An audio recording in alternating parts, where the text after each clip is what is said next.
Welcome to the Slop Farm. Enjoy the video.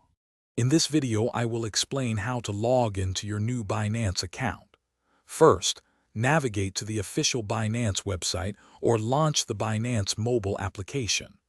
Look for the Login button, typically found in the top right corner of the web page or prominently displayed in the app. Click on it to proceed.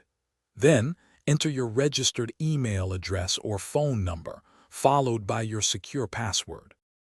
After entering your credentials, you will likely encounter a security verification step. This often involves a simple puzzle, like dragging a slider to complete an image.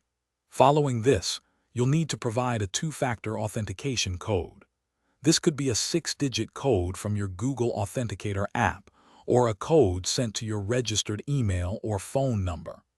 This extra layer of security is crucial for protecting your assets. Once you successfully complete the two-factor authentication, you will be directed to your Binance account dashboard. This is your central hub where you can view your account balance, recent transactions, and access all the platform's features.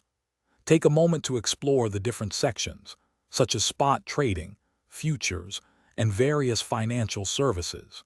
Familiarizing yourself with the layout will make your experience smoother. To keep your Binance account secure, always use a strong, unique password that combines letters, numbers, and symbols. Ensure two-factor authentication is enabled and active for every login. Be extremely cautious of phishing attempts. Always verify the website's URL before entering your details. Remember, Binance will never ask for your password or two-factor codes via email or phone. Never share your login information with anyone. Thanks for watching. Consider subscribing if we helped you today.